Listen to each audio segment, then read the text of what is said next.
नमस्ते दोस्तों, आज के इस वीडियो में हम आपको बॉलीवुड के मशहूर स्टार संजय दत्त के बारे में 10 इंटरेस्टिंग बातें बताने जा रहे हैं जो आपने शायद ही पहले कभी सुनी होगी। तो चलिए बात करते हैं। नंबर 1, क्या आपको पता है कि संजय दत्त को उनका नाम संजय कैसे मिला? दोस्तों, संजय दत्त की मां मशहूर अभिनेत्री नरगिस जी और उनके पिता सुनील दत्त, ये दोनों ने प्रेगनेंसी के दौरान उस वक्त के न्यूज़पेपर में इश्तिहार दिया था कि अगर उनके घर बेटा हुआ तो उनके बेटे का नाम क्या रखा जाए। दर्शकों ने दिए सुझाव में से नरगिस जी को संजय ये नाम सबसे ज़्यादा पसंद आया था। दोस्तों, गौर करने वाली बात यह है कि ये सब साल 1958 की बात है, जब आज के जैसा सोशल मीडिया नहीं था। फिर भी नरगिस जी की सोच समय से काफ़ी आगे थी, ऐसा हम कह सकते हैं।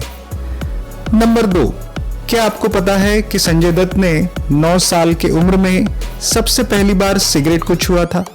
जी हाँ, सुनील दत्त ने अरेंज किए एक पार्टी के दौरान संजय दत्त ने एक गेस्ट की बुझाई हुई हाफ सिगरेट को ऐश ट्रे से उठाया था, जिसके लिए उन्हें बाद में सुनील दत्त से काफ़ी डांट भी मिली थी। नंबर 3, दोस्तों, संजय दत्त जब अपनी पहली फिल्म रॉकी के लिए कश्मीर में शूट कर रहे थे तब वो ड्रग एडिक्ट बन चुके थे। साल 1981 में ये शूटिंग हो रही थी। तब संजू बाबा ने अपने शूज में 1 किलो का ड्रग्स कैरी किया था। ये बात उन्होंने खुद मुंबई मिरर को दिए एक इंटरव्यू में बताई थी। नंबर 4, फिल्म रॉकी के रिलीज के वक्त नरगिस जी कैंसर से जूझ रही थी।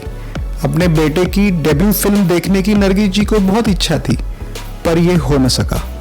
रॉकी के रिलीज के केवल 5 दिन पहले नरगिस जी का देहांत हुआ। रॉकी के प्रीमियर के वक्त संजय दत्त ने अपनी मां के याद में एक सीट खाली छोड़ दी थी।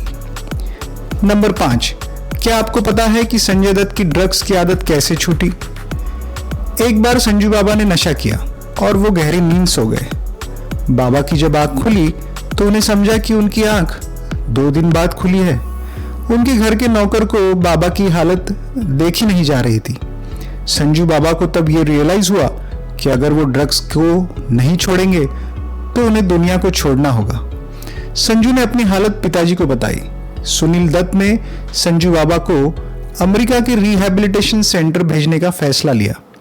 2 साल के बाद संजू वापस लौटे और उन्होंने फिर से कैमरा फेस करना शुरू किया। नंबर 6, रॉकी के बाद आई 2 फिल्मों के फ्लॉप होने के बाद संजय दत्त भी कुमार गौरव जैसे 1 फिल्म वंडर ही है, ऐसी बातें इंडस्ट्री में शुरू हो गई थी।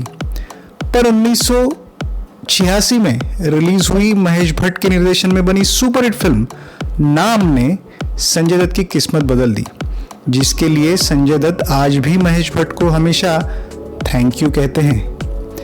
नंबर 7, येरवड़ा जेल में सजा काटने की वजह से वो एक बेहतर इंसान बने, ऐसा वो खुद कहते हैं।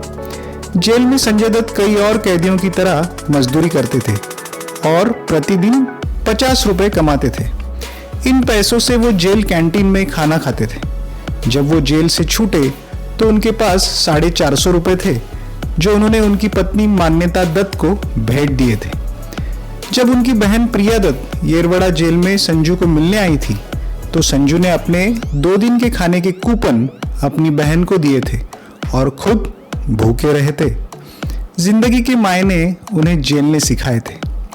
नंबर 8, जेल से छूटने के बाद संजय दत्त का फिल्मी करियर कुछ खास नहीं चल रहा था। 2000 में रिलीज हुई महेश मांजरेकर की निर्देशन में बनी वास्तव ने उन्हें उनके करियर को फिर से बुलंदियों तक पहुंचाया।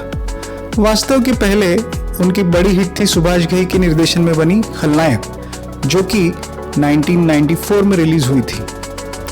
नंबर 9, संजू बाबा के करियर को लिफ्ट करने में निर्देशक राजकुमार हिरानी का भी बड़ा रोल है।